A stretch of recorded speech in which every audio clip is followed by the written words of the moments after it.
শুনতে পাচ্ছ তো শেষের দিকে? ঠিক আছে, আজকে ক্লজ আলোচনা হবে, ঠিক আছে? ক্লজ। তো ক্লজ আলোচনাটা হওয়ার আগে, ক্লজটা তো সেন্টেন্সের অংশ, এটা জানো সবাই। সেন্টেন্সের অংশ পরপর যে স্টেপগুলো আছে, যে স্টেপগুলো আমরা শিখেছি, বারবার জোর দেওয়া হয় পার্টস অফ স্পিচের উপরে। এই ক্লজ যখন শিখবে দেখবে যে পার্টস অফ স্পিচের উপরে কেন জোর দেওয়া হয় সেটা বুঝতে পারবে। ক্লজটা শেখার জন্য আগের একটু কয়েকটা প্রসেস একটু দেখে নাও। প্রথমে শুরু হচ্ছে আমাদের ওয়ার্ডগুলো, তো ওয়ার্ডগুলো দিয়ে শুরু হচ্ছে, শব্দ দিয়ে শুরু হচ্ছে। শব্দ বানানো শিখলে এই শব্দটাকে যখন তুমি সেন্টেন্সে যখন এটাকে অ্যাপ্লাই করলে তখন সেটার নাম হয়ে গেল পার্টস অফ স্পিচ, তাই তো? এটা হলো পার্টস অফ স্পিচ। সেন্টেন্সে অ্যাপ্লাই, যখন সেন্টেন্সে লিখছো কোনো শব্দকে, সেটা তখন হয়ে গেল পার্টস অফ স্পিচ, পদ। এইবারে এই পদের এইখান থেকে সেন্টেন্সের মাঝখান অবধি, ধরে নাও লাস্টে সেন্টেন্স আছে, সেন্টেন্স। এই পদ আর সেন্টেন্সের মাঝে দুটো স্টেপ আছে। পদ আর সেন্টেন্সের মাঝে দুটো স্টেপ কি কি আছে? যখন একটা শব্দকে আমরা আইডেন্টিফাই করছি, একটা শব্দকে যখন চিনছি, সেটা হচ্ছে পদ। যখন একের বেশি শব্দ হয়ে যাচ্ছে, একের বেশি শব্দগুচ্ছ যেটার মধ্যে সাবজেক্ট ভার্বের সমন্বয় থাকছে না, সেটাকে আমরা বলছি ফ্রেজ। ফ্রেজ ফ্রেজ বলা হচ্ছে। ফ্রেজ মানে হচ্ছে শব্দগুচ্ছ।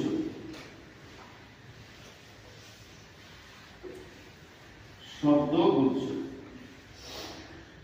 আবার সেন্টেন্সের মধ্যে একাধিক শব্দগুচ্ছ যার মধ্যে সাবজেক্ট ভার্বের সমন্বয় থাকবে, সেটাকে আমরা বলছি ক্লজ। ক্লজের বাংলা হলো খণ্ডবাক্য, বা এটাকে আমরা বলতে পারি বাক্যাংশ, বলতে পারি এটাকে বলতে পারি বাক্যাংশ বা খণ্ডবাক্য। এটা হচ্ছে বাক্য, সেন্টেন্স, যেটা একটা কমপ্লিট সেন্স দেয়। সেন্টেন্স কি করে? আমাদের একটা কমপ্লিট সেন্স দেয়, সেটা হচ্ছে সেন্টেন্স। শব্দ যেগুলো আমরা ডিকশনারিতে পাচ্ছি, যেটার অর্থ আছে, সেটা হচ্ছে শব্দ। পৃথিবীতে প্রচুর হাজার হাজার শব্দ আছে, ইংরেজি ভাষাতে হাজার হাজার শব্দ আছে। এই শব্দটাকে যখন আমরা সেন্টেন্সে লিখছি, তখন একটা একটা করে, ছোট থেকে শিখছো সেই জন্য একটা করে ওয়ার্ড গুলোকে শেখানো হয়। সেই একটা ওয়ার্ড গুলোকে সেন্টেন্সের মধ্যে ব্যবহৃত এক একটা ওয়ার্ড দিয়ে চেনার জন্য আমরা পার্টস অফ স্পিচ শিখছি, যে এটা কোন পার্টস অফ স্পিচ, এটা নাউন না প্রোনাউন না অ্যাডজেক্টিভ। তারপরে যখন আরেকটু বড় হচ্ছে, তখন কি হচ্ছে, একের বেশি শব্দকে চেনানোর চেষ্টা করা হচ্ছে। একের বেশি শব্দকে যখন চেনানো হচ্ছে, যার মধ্যে সাবজেক্ট আর ভার্ব, সাবজেক্ট প্লাস ভার্ব, এই কম্বিনেশনটা যেটার মধ্যে থাকে না, সাবজেক্ট ভার্বের সমন্বয় যেখানে থাকে না, সেটা হচ্ছে ফ্রেজ। কেন এই কথাটা বলছি? আমরা এমনি ফ্রেজ কেমন ভাবে বলি? যার মধ্যে ভার্ব থাকে না তাকে ফ্রেজ বলে। এটা বই দেওয়া আছে, তাই না? শব্দগুচ্ছ যার মধ্যে ফাইনাইট ভার্ব থাকে না, সেটাকে ফ্রেজ বলে। কিন্তু আমরা একটু অন্যরকম ভাবে শিখবো। যখন ওই সংজ্ঞাটা পড়বে, তখন গিয়ে তোমাদের মাথায় প্রশ্ন আসবে, যেটাতে ভার্ব থাকে না সেটাকে যদি ফ্রেজ বলা হয়, তাহলে ভার্বাল ফ্রেজ কোথা থেকে এলো? ভার্বাল ফ্রেজ বলে ফ্রেজ আছে, ভার্বই থাকে না, আবার তাহলে ভার্বাল ফ্রেজ কি করে হলো? সেটা ওই জন্য একটু কনফিউশন তৈরি হবে। এখন থেকে শিখবে কি, যে শব্দগুচ্ছের মধ্যে সাবজেক্ট আর ভার্ব, সাবজেক্ট ভার্বের সমন্বয়, মানে দুটো একসঙ্গে যে শব্দগুচ্ছের মধ্যে থাকে না, ওই জন্য ক্রস দিলাম, সেটা হচ্ছে ফ্রেজ। আর যে শব্দগুচ্ছের মধ্যে সাবজেক্ট ভার্বের সমন্বয় থাকবে, সাবজেক্ট আর ভার্বের সমন্বয় যেখানে থাকবে, সেটা হচ্ছে ক্লজ। সাবজেক্ট ভার্ব একসঙ্গে থাকতে হবে। তাহলে একটা সেন্টেন্সের মধ্যে যতবার তুমি সাবজেক্ট প্লাস ভার্ব যতবার পাবে, তার মানে সেই সেন্টেন্সে ততগুলো ক্লজ আছে। একটা সেন্টেন্সে যতবার তুমি খুঁজে পাবে সাবজেক্ট আছে, তার সঙ্গে ভার্ব আছে। তো এগুলো বের করা হয় কি করে? প্রথমে তো আমরা ভার্বটাকে আইডেন্টিফাই মোটামুটি সবাই কম বেশি করে নিতে পারি। ভার্বকে আইডেন্টিফাই করতে পারলে ভার্বকে কি দিয়ে প্রশ্ন করতে হবে? কে বা কারা দিয়ে প্রশ্ন করলে আমরা সাবজেক্ট পেয়ে যাই। সাবজেক্ট বের করার টেকনিকটা এইটা। তাহলে ভার্বটাকে প্রথমে আইডেন্টিফাই করতে হবে। ভার্ব হচ্ছে সবথেকে প্রধান বিষয়। ভার্বলেস কোনো সেন্টেন্স হয় না, ঠিক আছে? ভার্বলেস সেন্টেন্স হয় না, আর হার্টলেস কোনো প্রাণী হয় না। প্রাণী হলে তার মধ্যে হার্ট থাকবেই। তো এই সেন্টেন্সের মধ্যে ভার্বটা হচ্ছে এই হার্টের মতো। প্রাণীদের যেরকম হার্ট না থাকলে যেরকম হয় না, সবথেকে মূল্যবান হচ্ছে এই ভার্ব। তাহলে ভার্বটাকে আগে চিনে নিয়ে ভার্বকে কে বা কারা দিয়ে প্রশ্ন করলে সাবজেক্ট হবে। যখন দেখবে সাবজেক্ট ভার্বের সমন্বয় হয়ে গেছে, তখন বুঝতে পারবে যে এটা একটা ক্লজ। যখন সমন্বয় থাকবে না, শুধু ধরো সাবজেক্ট আলাদা আছে, ভার্ব আলাদা আছে, তখন বুঝতে পারবে সেটা হলো ফ্রেজ। বোঝা গেল? যখন একটা শব্দ পাবে, একটা শব্দ সেন্টেন্সের মধ্যে যখন একটা শব্দ পাবে, সেটা হচ্ছে পার্টস অফ স্পিচ। আর সেন্টেন্সের বাদ দিয়ে যেগুলো শব্দগুলো আমরা ডিকশনারিতে পাই, সেগুলো সব হচ্ছে ওয়ার্ড, শব্দ। শব্দের অর্থ থাকে। তাহলে পার্টস অফ স্পিচ, ফ্রেজ আর ক্লজ এগুলো সব কিসের অংশ? সেন্টেন্সের অংশ, সেন্টেন্সেরই অংশ। এইবারে এর মধ্যে সেন্টেন্সের মধ্যে এই জিনিসগুলো আছে, এগুলোর মধ্যে থেকে তোমরা পার্টস অফ স্পিচ, ফ্রেজ মোটামুটি আইডিয়া হয়েছে। আজকে ক্লজ নিয়ে আলোচনা হবে। ক্লজটা কেমন? তাহলে এটা মুছে দিলাম এই বিষয়টা। ক্লজ, তাহলে ক্লজ এখান থেকে একটু আইডিয়া পেলে ক্লজটাকে শেখা হবে ক্লজ। তাহলে ক্লজ, CLAUSE, ক্লজ মানে হচ্ছে খণ্ডবাক্য।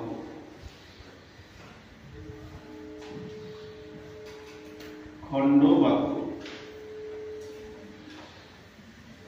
এবারে ক্লজটা কি এটা লিখতে হবে।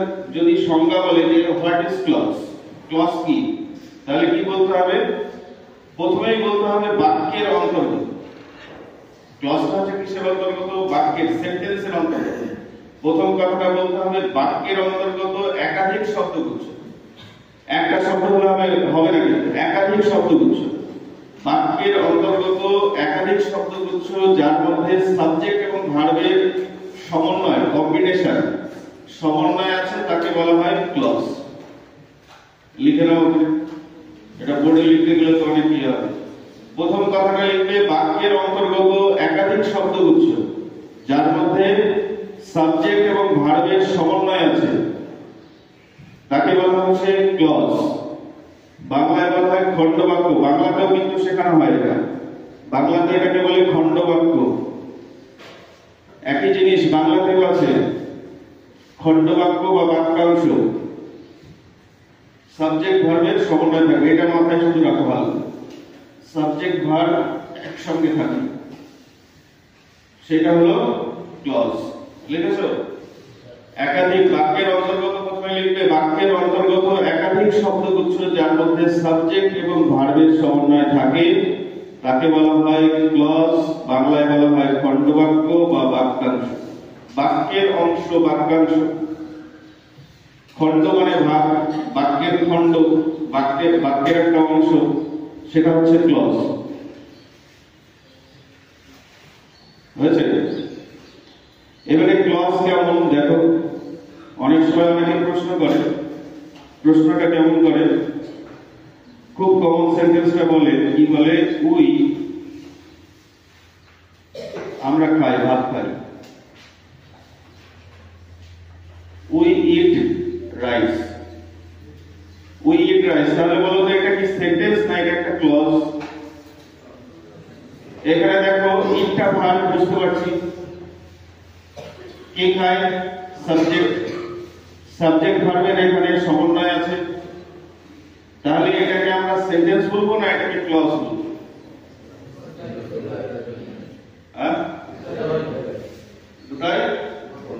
দুটাই বলতে পারো, কিন্তু আলটিমেট যেটা,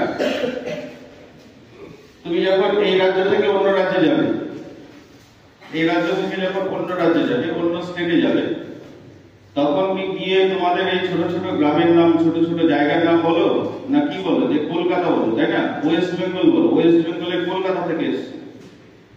এটা বলা হয়। কারণ ওয়েস্ট বেঙ্গলের মধ্যে কলকাতাটাকে বললে সব স্টেটে মোটামুটি চেনে, কিন্তু তোমার সেই ছোট জায়গাটাকে যদি তুমি বলো তাহলে কিন্তু সবাই চিনতে পারবে না যে কোথা থেকে এসো, বুঝতেই পারবে না যে কোন জায়গা থেকে। তাই হয় কিনা বাইরে। আবার ধরে নাও সেটা আরো একটু বড় ভাবে যদি ভাবো, তুমি ধরো ইন্ডিয়া থেকে বাইরের কোনো দেশে ঘুরতে গেছো, সেখানে গিয়ে ছোট ছোট জায়গার নাম তো আসবে না, বড় বড় জায়গার নাম আসবে। তখন আবার কি হবে, হয় স্টেট আসবে, না হলে সেখানে দেশের নামটা আসবে। তখন দেশের নাম আসবে, তুমি কোথা থেকে এসো, ইন্ডিয়া থেকে এসো, ভারত থেকে এসছি আমরা, তাই তো? তাহলে প্রথম যে কথাটা বললাম, ক্লজটা হচ্ছে কিসের অংশ? সেন্টেন্সের অংশ। ক্লজটা হচ্ছে ছোট অংশ, তাই না? ছোট বিষয়, এটা হচ্ছে সেন্টেন্সের অন্তর্গত বিষয়। তো যখন আমরা পরিচয়টা দেব তখন কিন্তু অবশ্যই বড়টাকে দিয়ে পরিচয়টা দেব। এটা একটা কমপ্লিট সেন্স বোঝাচ্ছে, এটার মধ্যে সাবজেক্ট ভার্বের সমন্বয় আছে,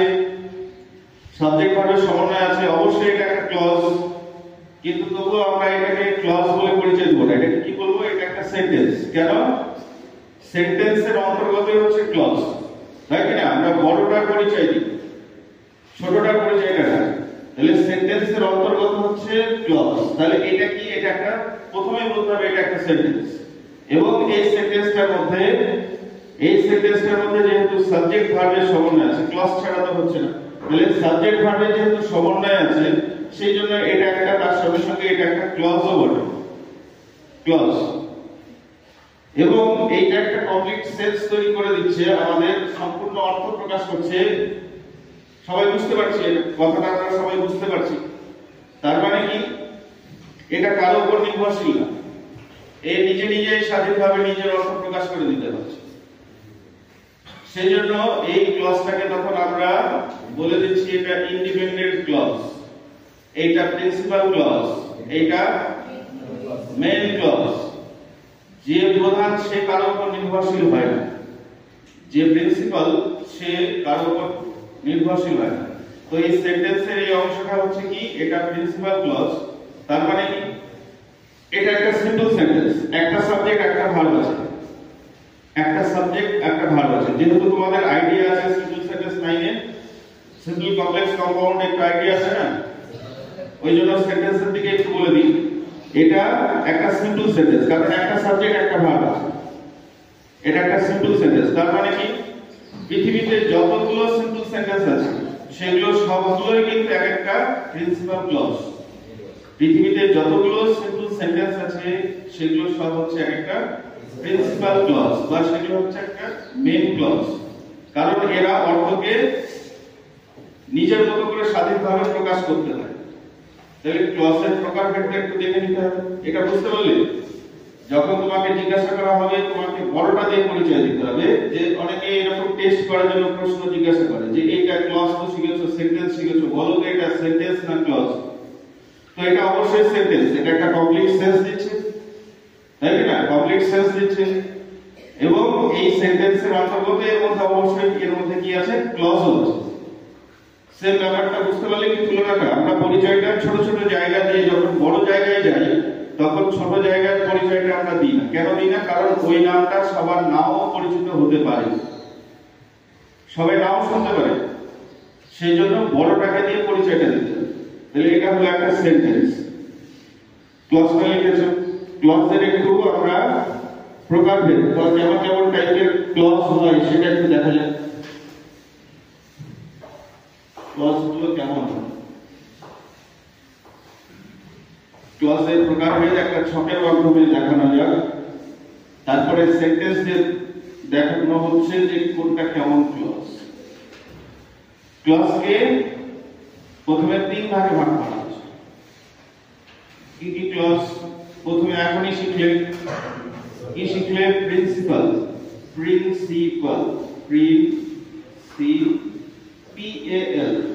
পিএল না কিন্তু, ওটা প্রিন্সিপাল মানে হচ্ছে নীতি, তো এটা হচ্ছে প্রিন্সিপাল, প্রধান। অথবা এই ক্লজটার আরেকটা নাম আছে, সেটা হচ্ছে মেইন। আবার যে প্রধান সে আবার কি থাকতে চায়? স্বাধীন থাকতে চায়, সে পরাধীন থাকতে চায় না, সেই জন্য এটার আরেকটা নাম হচ্ছে কি ইন্ডিপেন্ডেন্ট। ইন্ডিপেন্ডেন্ট। তাহলে এই একটা ক্লজেরই তিনটে নাম আছে, প্রিন্সিপাল ক্লজ বা মেইন ক্লজ বা ইন্ডিপেন্ডেন্ট ক্লজ। যে ক্লজটা নিজের অর্থ নিজে স্বাধীনভাবে প্রকাশ করতে পারে, যে ক্লজ অর্থ প্রকাশের জন্য কারো উপর নির্ভরশীল না, সেইটাই হচ্ছে মেইন ক্লজ। তারপরে আছে কি ক্লজের আরেকটা ভাগ হলো, সেটা হলো আরেকটা ক্লজ আছে, সেটা অর্থ প্রকাশের জন্য প্রিন্সিপাল ক্লজের উপর ডিপেন্ড করে থাকে, নির্ভর করে থাকে, সেই জন্য এইটাকে নাম দেওয়া হচ্ছে ডিপেন্ডেন্ট ক্লজ। কি বললাম কথাটা? ক্লজের আরেকটা ভাগ আছে, যে ক্লজটা কি করে নিজের অর্থ নিজে স্বাধীনভাবে প্রকাশ করতে পারে না, ওর অর্থটাকে যদি সম্পূর্ণ প্রকাশ করতে হয় তাহলে ওর সাহায্য নিতে হয় এই প্রিন্সিপাল ক্লজ। এই প্রিন্সিপাল ক্লজের উপর অর্থ প্রকাশের জন্য এই ক্লজটা নির্ভরশীল, নির্ভর করে থাকে, সেই জন্য এই ক্লজটার নাম দেওয়া হচ্ছে ডিপেন্ডেন্ট ক্লজ।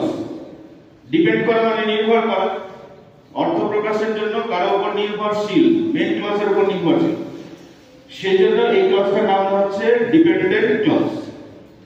নিজে নিজে অর্থ প্রকাশ করতে পারবে না, প্রকাশ যদি করতে হয় তাহলে মেইন ক্লজের সাহায্য নিতে হবে।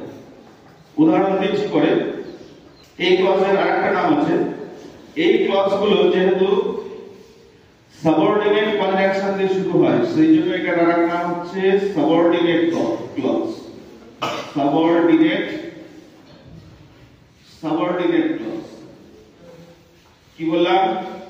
এটা শেখার সময় আমাদের আগে কনজাংশনটাকে ভালো করে শিখতে হবে। ক্লজ শিখতে গেলে দুটো জিনিস খুব ভালো করে আগে আইডিয়াটা নিয়ে রাখতে হবে, সেটা হলো একটা কনজাংশন আর একটা হলো অ্যাডভার্ব। নাউন, অ্যাডজেক্টিভ এগুলো তো মোটামুটি একটা আইডিয়ার মধ্যে চলে এসেছে। কনজাংশনের ভাগগুলো করে নিতে হবে, কোনটা কি কনজাংশন চিনতে হবে, যে এটা এই কনজাংশন। তুমি যদি কনজাংশন চিনে যাও, ক্লজও দেখবে অনায়াসে চিনতে হবে, ক্লজ অনায়াসে চিনে দিতে হবে। এবারে কারো ধরো কনজাংশনই জানা নেই, যে সাবঅর্ডিনেট কনজাংশন কোনগুলো, সাবঅর্ডিনেট কনজাংশন গুলো আমাদের চিনতে হবে। এটা কি বললাম? এই ক্লজটা যেহেতু সাবঅর্ডিনেট কনজাংশন দিয়ে শুরু হয়, ডিপেন্ডেন্ট ক্লজটা সাবঅর্ডিনেট কনজাংশন দিয়ে যেহেতু শুরু হয়, সেই জন্য এই ক্লজটার আরেকটা নাম হচ্ছে সাবঅর্ডিনেট ক্লজ। বুঝা গেল? এটা যেহেতু নির্ভর করে থাকে অর্থ প্রকাশের জন্য, সেই জন্য ডিপেন্ডেন্ট। আবার যেহেতু এই ক্লজটা সাবঅর্ডিনেট কনজাংশন দিয়ে যেহেতু শুরু হয়, সেই জন্য এটার নাম হচ্ছে আরেকটা নাম সাবঅর্ডিনেট ক্লজ। তাহলে সাবঅর্ডিনেট কনজাংশন শিখতে হবে, সাবঅর্ডিনেট কনজাংশন। তাহলে সাবঅর্ডিনেট ক্লজ। আরেকটা ক্লজ আছে, সেটা হলো কোঅর্ডিনেট ক্লজ।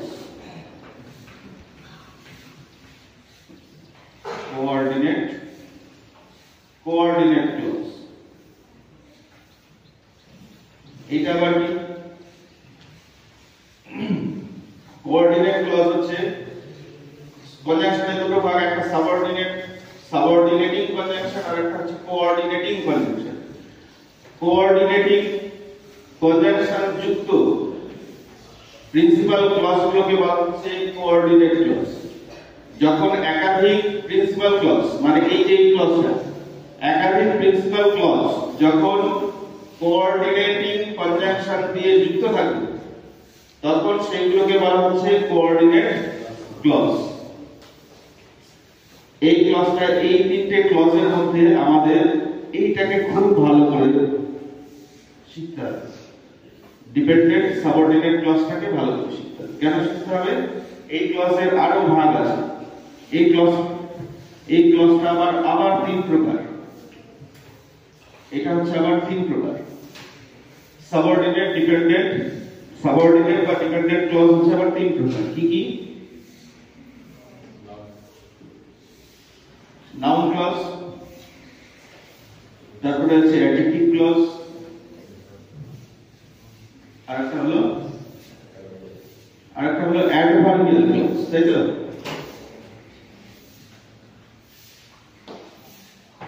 আরেকটা হলো অ্যাডভার্বিয়াল ক্লজ। ডিপেন্ড করে থাকে, যে নির্ভর করে থাকে, সেটা কেমন? নাউনের মতো ডিপেন্ড করে থাকে, না সেটা অ্যাডজেক্টিভের মতো ডিপেন্ড করে থাকে, না সেটা অ্যাডভার্বের মতো ডিপেন্ড করে থাকে, এর উপর বেস করে এই সাবঅর্ডিনেট বা ডিপেন্ডেন্ট ক্লজকে তিন ভাগে ভাগ করা হচ্ছে। একটা হচ্ছে নাউন ক্লজ, যেটা নাউনের মতো কাজ করবে। নাউন সম্পর্কে আইডিয়া তৈরি হয়েছে সবার। নাউন সেন্টেন্সের প্রধান কোথায় থাকে? হয় সাবজেক্টের জায়গায়, না হলে অবজেক্টের জায়গায়। হয় সাবজেক্টের জায়গায় বসবে, না হলে অবজেক্টের জায়গায় বসবে। এবারে সেটা প্রিপোজিশনাল অবজেক্ট হতে পারে, সেটা কমপ্লিমেন্ট হতে পারে। তো মেন দুটো জায়গা আমাদের ক্লিয়ার রাখতে হবে, যে নাউন বসে সেন্টেন্সে হয় সাবজেক্টের জায়গায়, না হলে অবজেক্টের জায়গায়। এটা আগে ক্লিয়ার করো। তাহলে নাউন যে জায়গায় বসবে, নাউন ক্লজও কিন্তু সেম একই কাজ করবে। নামটা যেহেতু দেওয়া হচ্ছে নাউন কিনা, নাউন ক্লজ, নাউন যা যা কাজ করবে নাউন ক্লজও তাই করবে। আবার নাউন ফ্রেজটাও তাই করবে। এটা একটা উদাহরণ দিয়ে দিচ্ছি। নাউন যেরকম কাজ করে, নাউন ফ্রেজ, ফ্রেজ যেটা, সেটাও একই কাজ করে, সেই জন্য তো ওই নামটা দেওয়া হচ্ছে। আবার নাউন ক্লজও একই কাজ করবে। এবারে তার মানে কি, নাউন ক্লজটা সেন্টেন্সের হয় সাবজেক্টের জায়গায় বসবে, না হলে অবজেক্টের জায়গায় বসবে। দেখবে হয় সাবজেক্ট হয়ে আছে, না হলে অবজেক্ট হয়ে আছে। Noun clause. অ্যাডজেক্টিভের কি কাজ? অ্যাডজেক্টিভের কাজ হচ্ছে ওই নাউন বা প্রোনাউনের দোষ, গুণ, অবস্থা, পরিমাণ বোঝায়, সেটা অ্যাডজেক্টিভের কাজ। সেম একই জিনিস, যে সাবঅর্ডিনেট ক্লজ, যে ডিপেন্ডেন্ট ক্লজটা অ্যাডজেক্টিভের মতো কাজ করবে। কি করবে? কোন নাউন দেখবে, কোন নাউন, সেটা একটা ওয়ার্ড নেই, শব্দ, বেশ কয়েকটা শব্দগুচ্ছ নিয়ে এই তোমার হচ্ছে ক্লজটা কি করবে? কোন নাউনের সম্পর্কে বিশদে কিছু বলবে, সেগুলো ধরো অ্যাডজেক্টিভ ক্লজের মধ্যে চলে আসবে। আর অ্যাডভার্বের কি কাজ? অ্যাডভার্বের কাজ হচ্ছে কি করে? ভার্বকে বিশেষিত করে। আসলে অ্যাডভার্ব কাকে বাদ দিয়ে? প্রোনাউনকে বাদ দিয়ে সবাইকে বিশেষিত করার ক্ষমতা আছে। কিন্তু আমরা প্রধানত কি কি জানি? ভার্বকে বিশেষিত করে অ্যাডভার্ব, অ্যাডজেক্টিভকে বিশেষিত করে অ্যাডভার্ব, আর অন্য কোন অ্যাডভার্বকে বিশেষিত করে অ্যাডভার্ব। যা অ্যাডভার্ব করে সেটাই অ্যাডভার্বিয়াল ক্লজও করে। অ্যাডভার্বিয়াল ক্লজও সেম একই জিনিস কাজ করে। এ কি করবে? এটা কোনো ভার্বকে বিশেষিত করবে এই ক্লজটা, মানে ওই ভার্বটার সম্পর্কে কিছু তথ্য আমাদের দেবে, বা দেখবে কোনো অ্যাডজেক্টিভের সম্পর্কে কোনো তথ্য আমাদের দেবে, বা অন্য কোনো অ্যাডভার্ব সম্পর্কে আমাদের কিছু ইনফরমেশন ওখানে দেওয়া হবে। তাহলে নাউনটা কি করবে? হয় সাবজেক্ট হিসেবে কাজ করবে, না হলে অবজেক্ট হিসেবে। প্রধান জায়গাগুলো বলছি। অ্যাডজেক্টিভ কি করবে? কোনো নাউন সম্পর্কে কি করবে? সেটা বিশদে বলবে, নাউনের সম্পর্কে বা প্রোনাউন সম্পর্কে আমাদেরকে বিশদে বলবে। আর অ্যাডভার্ব কি করবে? এই যে এইগুলোকে ভার্ব, অ্যাডজেক্টিভ বা অন্য কোনো অ্যাডভার্বকে বিশেষিত করবে, সেগুলো হচ্ছে অ্যাডভার্বিয়াল ক্লজ। যা যা শিখেছো, এই পার্টস অফ স্পিচ যা শিখেছো সেখান থেকেই সব তৈরি হচ্ছে। নামগুলো তো তাই দেওয়া হচ্ছে না। তাহলে পার্টস অফ স্পিচে অ্যাডভার্ব, নাউন, অ্যাডজেক্টিভ, এগুলো যদি কারো মনে হয় যে এগুলো সম্পর্কে আইডিয়া নেই, একবার করে ভালো করে দেখে নিতে হবে বইগুলোকে একটু। ওইগুলো ধারণাগুলো যদি ক্লিয়ার যার কাছে থাকবে, পরের স্টেপটা হচ্ছে ফ্রেজ। ফ্রেজগুলোর নামগুলো তো তাই আছে না, নাউন ফ্রেজ বা nominal phrase, adjectival phrase, adverbial phrase, ওটাও একই কাজ করে। ওই ফ্রেজ থেকে আবার ক্লজ তৈরি হলে এই ক্লজগুলোও একই কাজ করে। এবারে একটা দেখা যায় উদাহরণ দিয়ে। তাহলে আমরা কি পেলাম? ক্লজ তিন প্রকার। লিখতে পারবে কোনটা প্রিন্সিপাল ক্লজ, কোনটা, এটাকে ডিপেন্ডেন্ট কেন বলা হচ্ছে, এই ক্লজটাকে, এইটা ক্লজটাকে সাবঅর্ডিনেট কেন বলা হচ্ছে, সাবঅর্ডিনেট ক্লজ কেন বলা হচ্ছে, কোঅর্ডিনেট ক্লজ। এবারে কোঅর্ডিনেটিং কনজাংশন দিয়ে যুক্ত থাকে।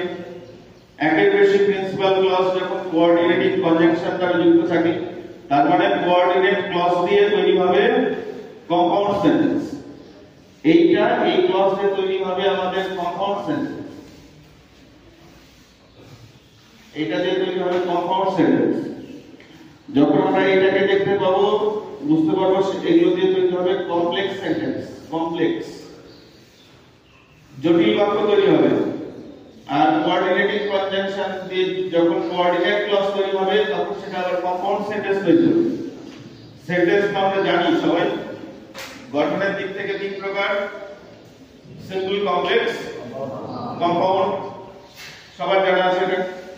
তো এই জায়গাগুলো এগুলো হচ্ছে সহজ উপায় কি করে তুমি কম্পাউন্ড সেন্টেন্স চিনবে।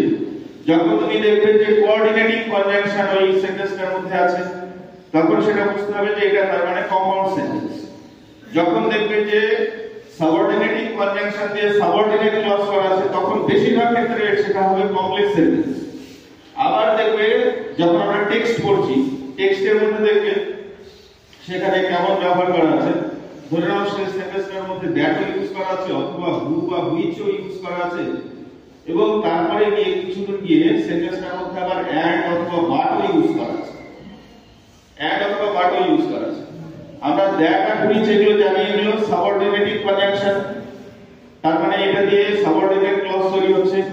আবার অ্যান্ড বাট সো এগুলো হচ্ছে কোঅর্ডিনেটিং কনজাংশন, এগুলো দিয়ে আবার কি তৈরি হচ্ছে কম্পাউন্ড সেন্টেন্স তৈরি হচ্ছে।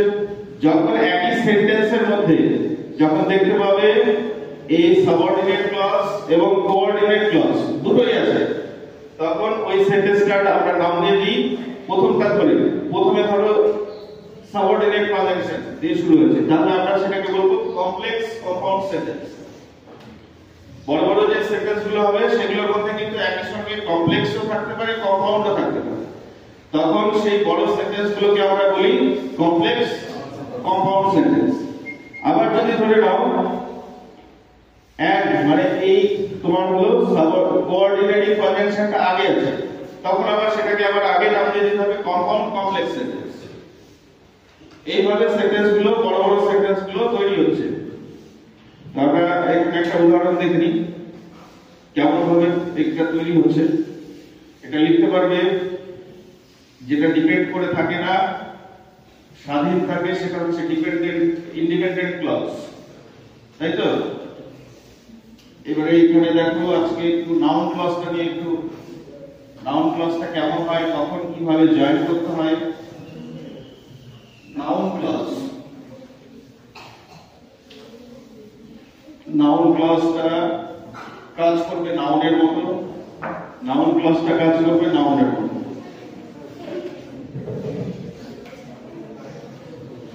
নাউন ক্লজ বা এটাকে নমিনাল ক্লজ বলা হয়, নাউন থেকে নমিনাল।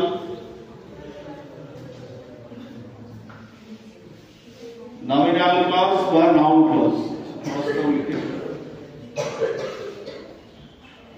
নাউন ক্লজ বা নমিনাল ক্লজ। একটা উদাহরণ দিচ্ছি দেখো এখানে, যেহেতু 9 এর গুলো পড়েছো অলরেডি বুঝতে পারবে ব্যাপারটা। একই সেম উদাহরণটা দিই, উদাহরণটা তাহলে বুঝতে সুবিধা হবে সবার। আমরা পড়ি কি পড়ি? বই পড়ি।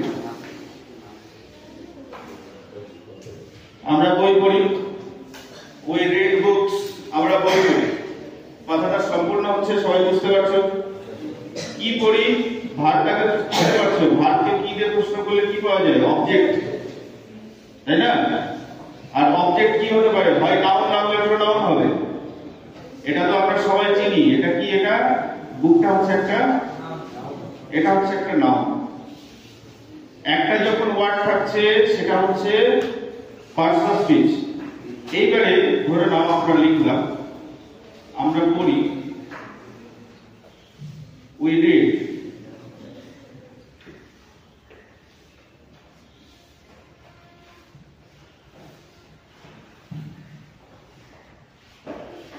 গ্রেট লিখবে না গুড লিখবে, যাই হোক ক্লাসে we read great অথবা গুড লিখতে পারো, great and good books মানে ভালো ভালো বই আমরা পড়ি সেটাও লিখতে পারো। এখানে গ্রেট এরকম ইয়ে হচ্ছে, তো গ্রেট মানে ভালো এখানে বোঝানো হচ্ছে। গ্রেট অ্যান্ড ইলাস্ট্রেটিভ, ইলাস্ট্রেটিভ ওয়ার্ডটার মানে জানো তো? ইলাস্ট্রেটিভ মানে যেটা বিস্তৃত ভাবে জানানো আছে, তাই না? বিশদ বিস্তৃত ভাবে যেটা জানানো আছে সেটা আবার অনেকের আবার বুঝতে অসুবিধা। ইলাস্ট্রেটিভ মানে হচ্ছে বিস্তৃত ভাবে যে বইগুলো ভালো করে ব্যাখ্যা করা আছে সেগুলোকে বলা হয় ইলাস্ট্রেটিভ বুক, তাই তো? ভালো ব্যাখ্যা দেওয়া আছে এরকম। গুডে লিখে দাও, আমরা ভালো ভালো বই পড়ি। যাই হোক, বুকস সহজ হবে বুঝতে। এইবারে দেখো যেটা আন্ডারলাইন করলাম, এটা ভার, এটা কি দিয়ে প্রশ্ন করলে অবজেক্ট পাওয়া যাচ্ছে। এইটাকেও দেখো কি দিয়ে প্রশ্ন করো, চলে আসবে কি, আমরা কি করি, গ্রেট অ্যাট গুড বুকস, ভালো ভালো বই আমরা পড়ি। মহান বলতে এখানে ভালো টাইপের, ভালো কোয়ালিটি, তো এখানে মহান তো কোনো গুড, ভালো কোয়ালিটির ভালো ভালো বই আমরা পড়ি। এখানে দেখো একের বেশি শব্দগুচ্ছ যেটা আন্ডারলাইন করেছে, সেটা কি দিয়ে প্রশ্ন করে পাওয়া যাচ্ছে, তার মানে কি এটা অবজেক্ট, তাই না, অবজেক্ট এটা। এবারে এইখানে দেখো একটা দুটো তিনটা চারটা ওয়ার্ড আছে এখানে, এবং এই সব চারটা ওয়ার্ডের মধ্যে দেখো এখানে সাবজেক্ট ভার্বের কোনো সমন্বয় নেই, একের বেশি শব্দ আছে এবং এর মধ্যে কোনো সাবজেক্ট ভার্বের কোনো সমন্বয় নেই। এবং এখানে দেখো যে মেন যে হেড ওয়ার্ড, প্রধান যে ওয়ার্ড, সেটা হচ্ছে একটা নাউন, প্রধান যে হেড ওয়ার্ড সেটা হচ্ছে একটা নাউন। ফ্রেজগুলো কি করে আইডেন্টিফাই করা হয়, শব্দগুচ্ছের মধ্যে যদি হেড ওয়ার্ডটা নাউন হয় তাহলে সেটা নাউন ফ্রেজ হয়, তাই তো। এবারে কি দিয়ে প্রশ্ন করলে কি পড়ি আমরা, এটাও কি দিয়ে প্রশ্ন করে পেয়ে গেলাম অবজেক্ট, তার মানে এটাও কি দিয়ে প্রশ্ন করে পেয়ে গেলাম অবজেক্ট, অবজেক্ট পেলাম। আর অবজেক্ট কি হয়, হয় নাউন না হলে প্রোনাউন। প্রোনোমিনাল ফ্রেজ ওরকম নেই কিছু, তারপরে নিশ্চিতভাবে এটা হচ্ছে একটা, এটা একটা নাউন ফ্রেজ। যেহেতু এখানে হেড ওয়ার্ড হচ্ছে, বুকটা হচ্ছে নাউন, প্রধান যে শব্দ, শব্দগুচ্ছের মধ্যে প্রধান যে শব্দ সেটা যদি নাউন হয় তাহলে সেটা নাউন ফ্রেজ হয়। এইভাবে দেখো আমরা পড়ি, আমাদের খুশি মতো পড়ি। উই রিড, আমরা পড়ি, কি পড়ি, আমরা যেটা পড়তে চাই সেটাই পড়ি। What we,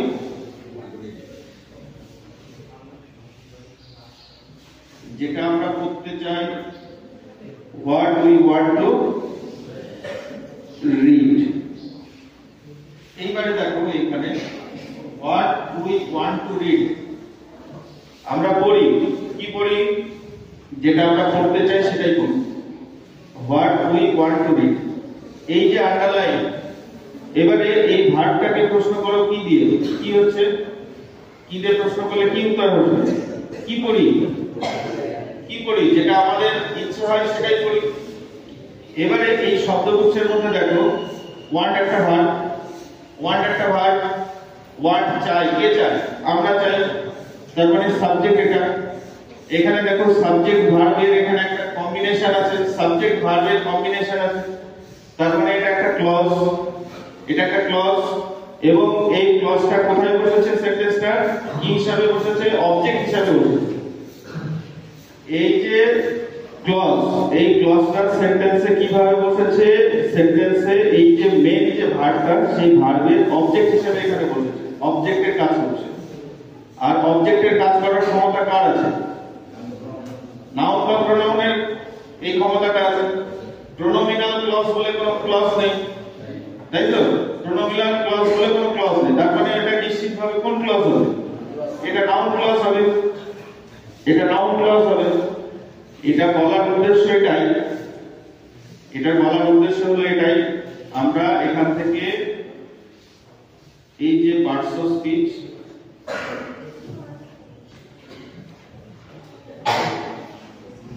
parts of speech, সেই জায়গা থেকে আমরা ফ্রেজটাকে চিনলাম।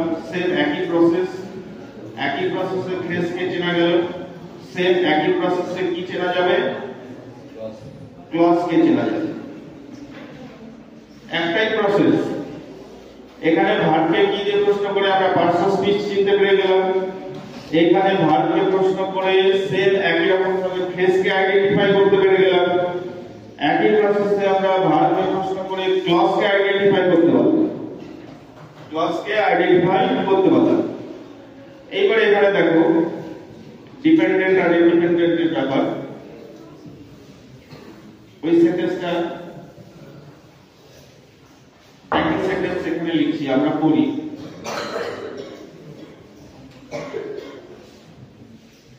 we read,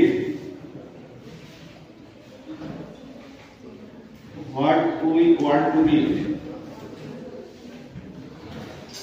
যেটা আমরা পড়তে চাই সেটা আমরা পড়ি। এই জায়গাটা ভালো করে দেখে নাও। প্রথম কাজ হলো ভার্বগুলোকে আগে চিনে নিতে হবে। ভার্ব চিনতে পারবো সবাই, এটা ভার্ব। এই ভার্বের সাবজেক্ট কি বলতো? কে পড়ে? আমরা পড়ি। এটা সাবজেক্ট, কে পড়ে? আমরা পড়ি। প্রথম কাজ হলো ভার্বকে চিনো, মানে ক্লজকে যারা আইডেন্টিফাই করতে পারছো না তাদের প্রথম কাজ একটা সেন্টেন্স নাও, সেন্টেন্সটার মধ্যে আগে ভার্বকে খোঁজো। ভার্বটাকে প্রথম কাজ কি করলাম? ভার্বকে বের করলাম, পড়া। তাহলে কে পড়ে? আমরা পড়ি।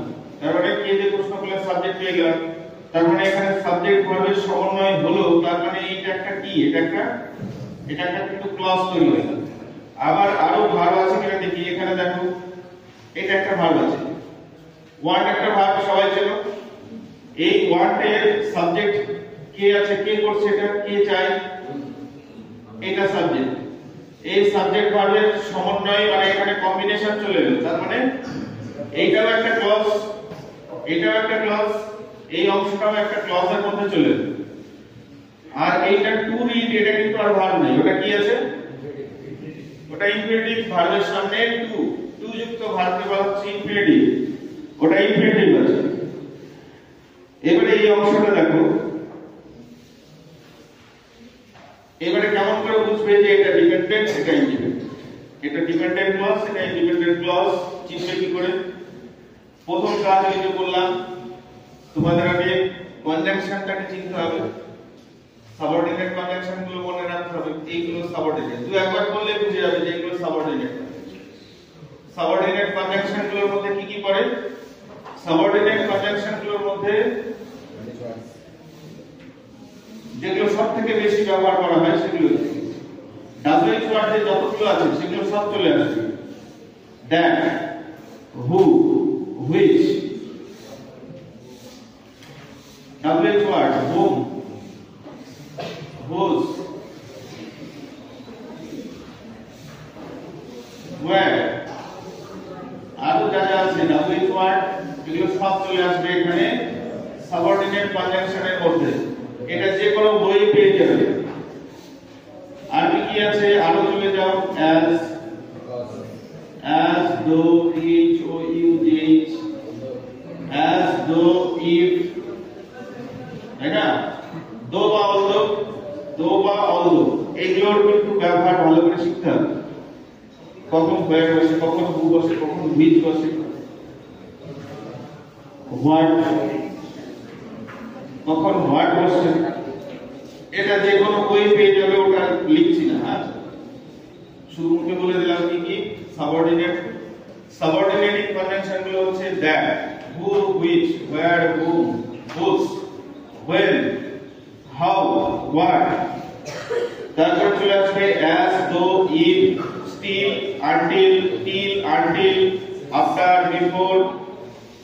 এগুলো একটু দেখে নেবেন, so that, এগুলো সব চলে আসবে সব সাবঅর্ডিনেটিং কনজাংশনের মধ্যে। আর এই সাবঅর্ডিনেটিং কনজাংশন দিয়ে সাবঅর্ডিনেট ক্লজ তৈরি হয়। এবারে এখানে দেখো হোয়াটটা দেখতে পাচ্ছ কিনা? এখানে হোয়াট দেখতে পাচ্ছ, এটা সাবঅর্ডিনেটিং কনজাংশন। তো সাবঅর্ডিনেটিং কনজাংশন দিয়ে সাবঅর্ডিনেট ক্লজ শুরু হয়, তার মানে এইখান থেকে এই যে ক্লজটা এটা তৈরি হচ্ছে, এটা একটা সাবঅর্ডিনেট ক্লজ, এটা একটা সাবঅর্ডিনেট ক্লজ, এটা একটা সাবঅর্ডিনেট ক্লজ। এবারে সাবঅর্ডিনেট ক্লজ কেন? দেখো, এটা কতটুকু অংশটাকে পড়ো। What we want to read, যেটা আমরা পড়তে চাই। কথাটা কি সম্পূর্ণ হলো? যেটা আমরা পড়তে চাই মানে কোনটা? কি পড়তে চাই? যেটা আমরা পড়তে চাই কথাটা সম্পূর্ণ হচ্ছে না, কমপ্লিট সেন্স হচ্ছে না, সেই জন্য এটা নিশ্চয়ই কারো না কারো উপর অর্থটাকে সম্পূর্ণ করার জন্য কারো না কারো উপর নির্ভর করে আছে।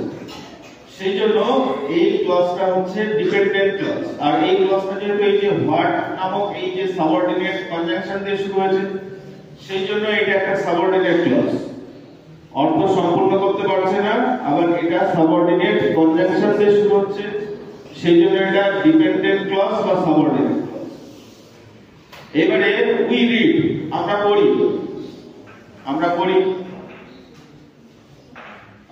কথাটা সম্পূর্ণ হচ্ছে এবং তার সঙ্গে আরো সম্পূর্ণ হবে। দেখো কি পড়ি, এই যে এই টোটালটা যেটা বেরোলো সেটা হচ্ছে অবজেক্ট। কি পড়ি, এটা পড়ি, যেটা সাবঅর্ডিনেট। এটা আরেকটা সুন্দর জিনিস যে নাউন ক্লজ বের করার একটা সহজ উপায় হলো যে অংশটা আছে যদি সেটা অবজেক্টের দিকে থাকে এবং এই যে এই ক্লজটাকে তুলে দিয়ে এই ক্লজটাকে বাদ দিয়ে, এটা একটা শর্টকাট, একটা সব ক্ষেত্রে হবে না। এই ক্লজটাকে তুলে দিয়ে ওই জায়গায় যদি আমরা ইট বসিয়ে একটা কমপ্লিট সেন্স পেয়ে যাই,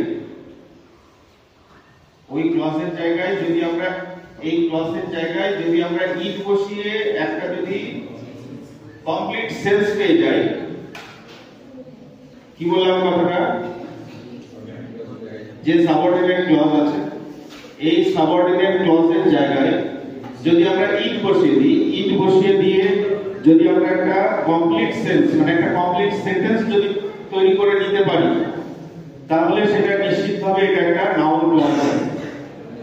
নাউন ক্লজটাকে বাদ দিয়ে সেই জায়গায় যদি ইট বসিয়ে একটা কমপ্লিট সেন্স তৈরি হয়ে যায়, তাহলে সেটা নিশ্চিতভাবে সেটা একটা নাউন ক্লজ হবে। কি করে, উই রিড ইট, এটা অবজেক্ট, এটার অবজেক্ট। অনেকের মাথা কিন্তু অনেক রকম ভাবনা চিন্তা করছে, কেউ কেউ জিজ্ঞাসা করছিল এই জায়গাটা অসুবিধা হচ্ছে। অসুবিধাটা কি? অসুবিধাটা হলো যখন একটা ওয়ার্ড থাকছে আমরা অনায়াসে বলে দিচ্ছি এখানে এটা সাবজেক্ট, এটা ভার্ব, এটা সাবজেক্ট, এটা ভার্ব, এটা অবজেক্ট, সাবজেক্ট ভার্ব অবজেক্ট, এটা আমরা অনায়াসে বলে দিতে পারছি। এইবারে এইখানেও তো দেখো, এখানে সাবজেক্ট, এটা ভার্ব, আর এই শব্দগুচ্ছ এটা হচ্ছে টোটালটা হচ্ছে অবজেক্ট, তাই না? কি পড়ি, যেটা আমরা পড়তে চাই সেটাই পড়ি। এখানে একের বেশি শব্দগুচ্ছ, কি পড়ি, এটি পড়ি, এটি কোন একটা বই আছে, এটি পড়ি। একটা শব্দ হলে এটার সঙ্গে আমরা পরিচিত হতে পারছি, কারণ এটা আগে থেকে আমরা জানি। যখন একের বেশি শব্দগুচ্ছ হয়ে যাচ্ছে তখন আমাদের কি হচ্ছে, যে এত বড় এই অংশটা আবার অবজেক্ট এবং এই টোটালটা মিলে, এই যে এইখানে দেখো সমস্যাটা হচ্ছে এই টোটালটা মিলে কিন্তু তখন আবার কি হচ্ছে, এই টোটালটা মিলে কিন্তু এটা হচ্ছে মেইন ক্লজ। এই টোটালটা মিলে এটা কিন্তু হচ্ছে মেইন ক্লজ। মেইন ক্লজ কেন? এটা সাবজেক্ট, এটা ভার্ব, এটা অবজেক্ট, পুরো সেন্টেন্সটা মিলে এটা কিন্তু একটা মেইন ক্লজ। কালকে যেটা জিজ্ঞাসা করছিলেন কিছু ক্লিয়ার হচ্ছে কি? একটা ওয়ার্ডকে আমরা চিনতে পারছি, একটা ওয়ার্ড যখন হচ্ছে আমাদের অসুবিধা হচ্ছে না।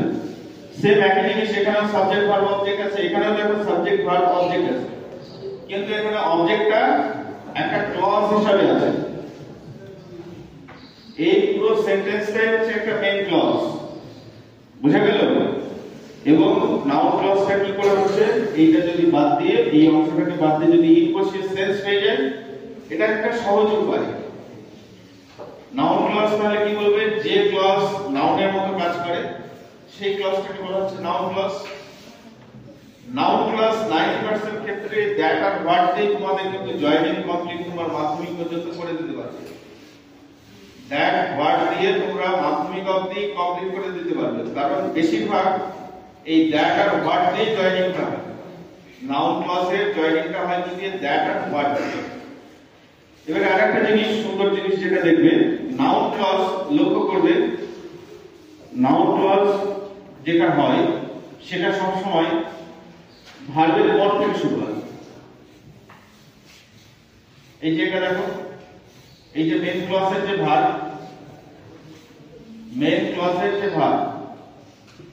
সেই ভার্বের পর থেকে নাউন ক্লজটা শুরু হয়েছে। এখানে একটু মুছে দিলাম, পাশে কি লিখছো, কি বোর্ড সেন্টেন্স গুলো কি লিখছো? এই সাইডের সেন্টেন্স গুলো লেখো, এগুলো তো মুছে দিচ্ছি, সঙ্গে সঙ্গে লিখে নিতে হবে। ওখানে পাশে এইখানে যেটা এই যে নাউন ক্লজ নাউনের মতো কাজ করবে, এইটার গঠনটা হবে এইরকম, প্লাস যদি অবজেক্টের দিকে থাকে, যদি অবজেক্টের দিকে থাকে,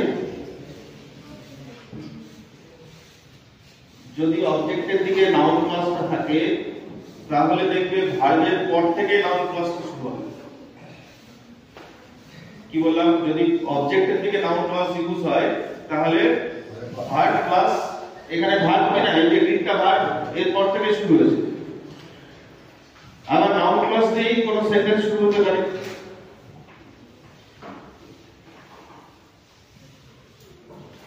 noun clause plus, noun clause plus principal clause. সাবজেক্টের দিকে যখন বসবে তখন প্রথমেই নাউন ক্লজ, ভার্ব, ভার্বের পরে যখন বসছে নাউন ক্লজ, সেটা কি অবজেক্ট হিসেবে কাজ করে। এই সাবজেক্ট না হলে অবজেক্ট, এই দুই ভাবে কাজ করবে। এবারে সাবজেক্টের জায়গায়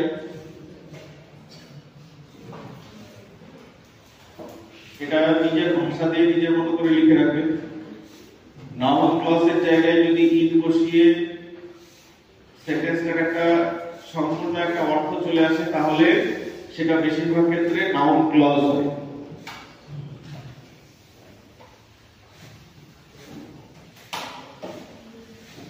নাউন ক্লজ বের করার উপায় হচ্ছে কি? নাউন ক্লজ বের করার উপায় ওখানে লেখো। নাউন ক্লজ বের করার উপায় হচ্ছে, লিখে রাখো নাউন ক্লজ বের করার উপায়। নাউন ক্লজ বের করতে গেলে কি করে বের করবে? নাউন ক্লজ বের করার উপায়টা কি?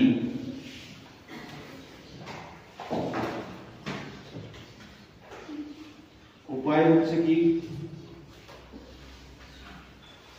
নাউন ক্লজ বের করার উপায় হলো মেইন ক্লজ বা প্রিন্সিপাল ক্লজ, যেটা সেই প্রিন্সিপাল ক্লজের ভার্বকে, প্রিন্সিপাল ক্লজের ভার্বকে কে, কারা, কি, কাকে, মানে যেগুলো দিয়ে তোমরা সাবজেক্ট আর অবজেক্ট বের করো না, কে কারা দিয়ে কি করো? সাবজেক্ট বের করো।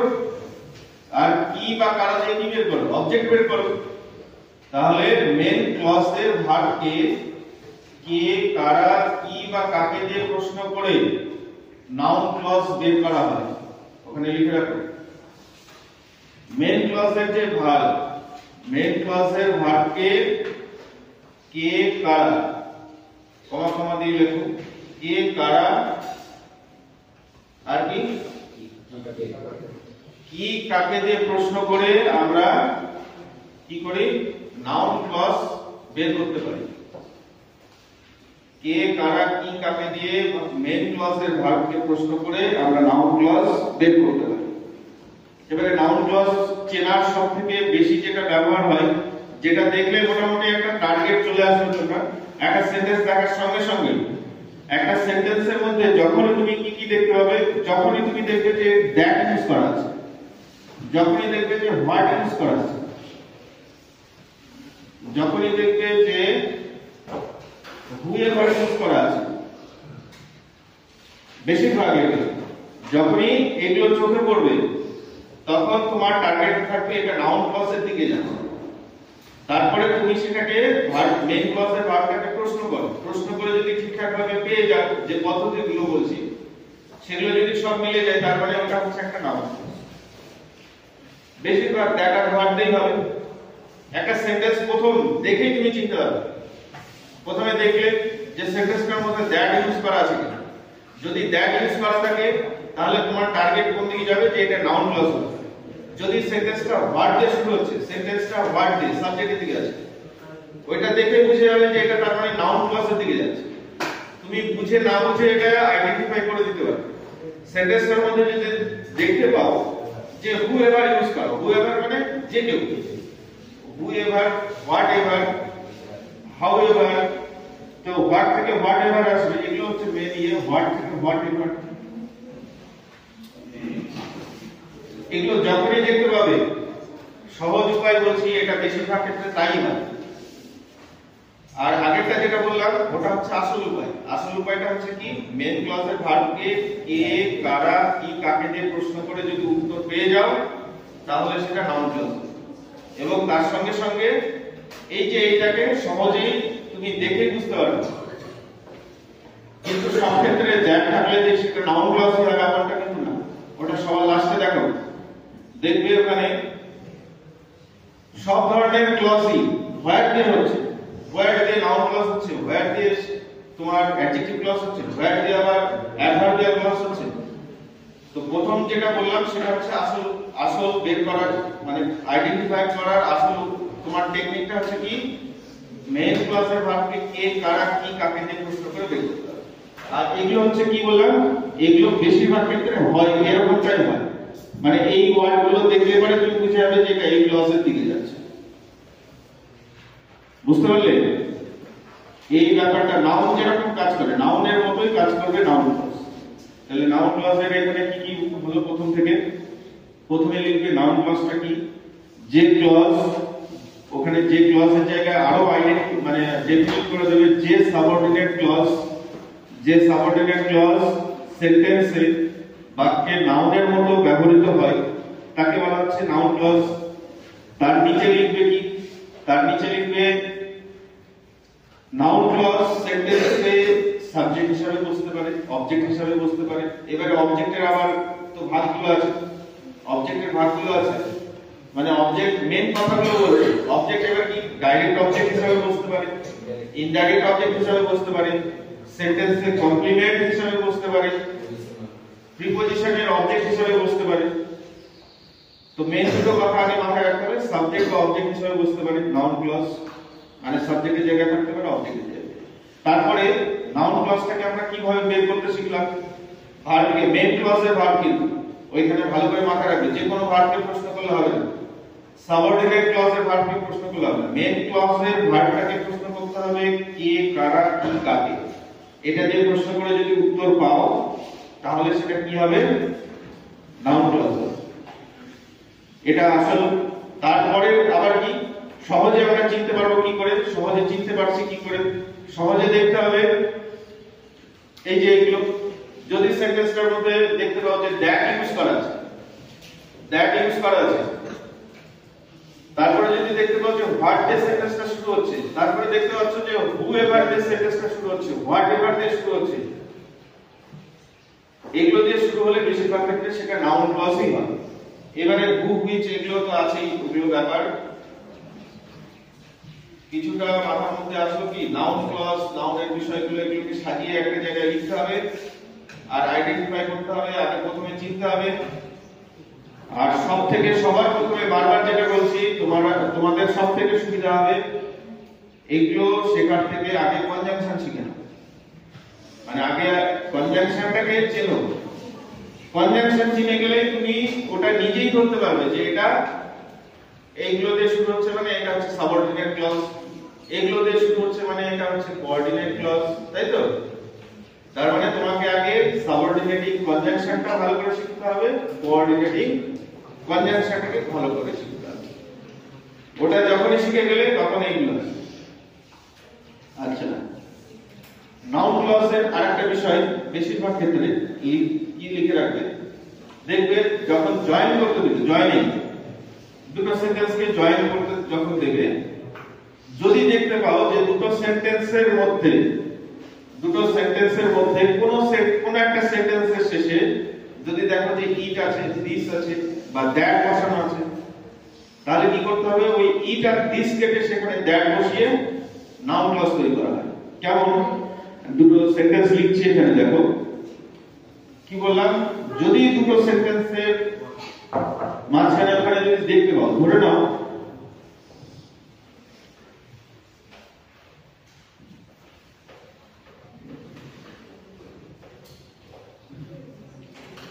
our headmaster is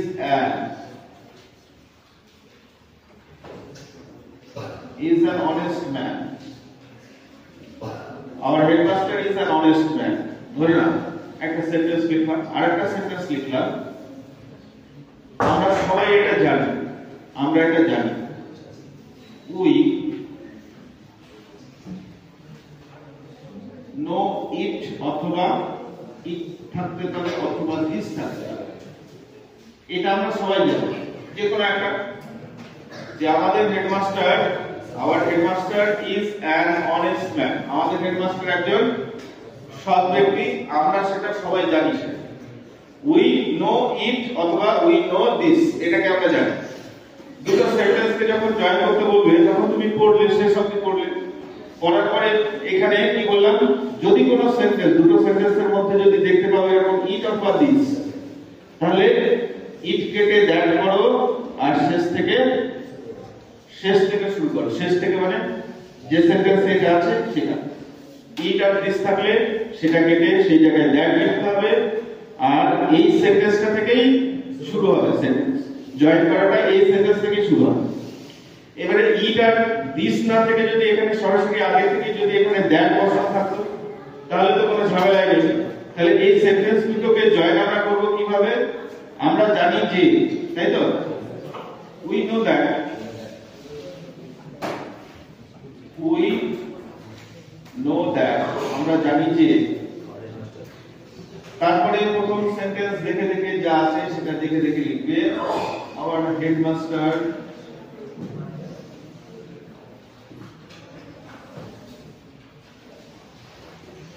is an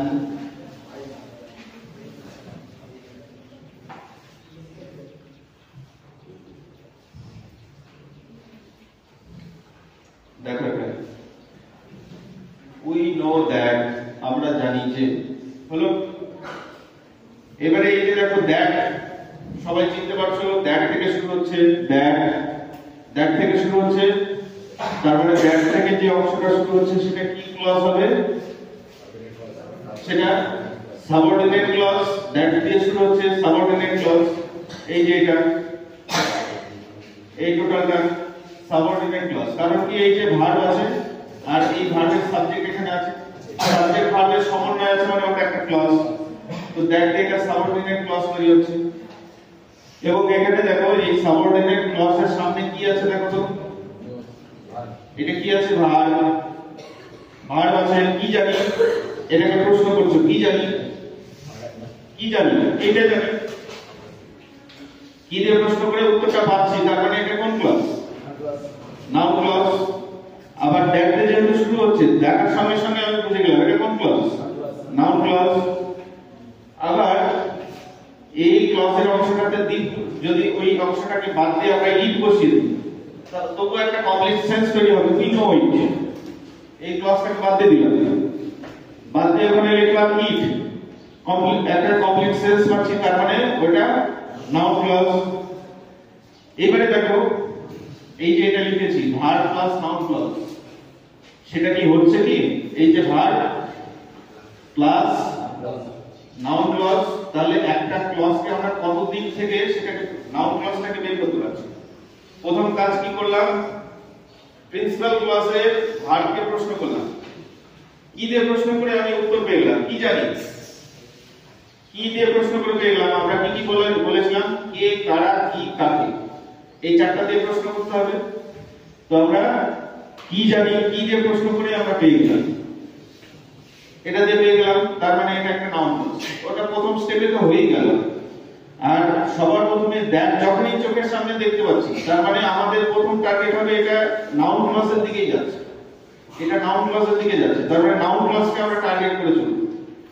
তারপরে আবার দেখব যে নাউন ক্লজের সামনে কি থাকে বললাম, ভার্বের পর থেকে সাধারণত নাউন ক্লজ শুরু হয়, সেটা একবার চেক করে নিই।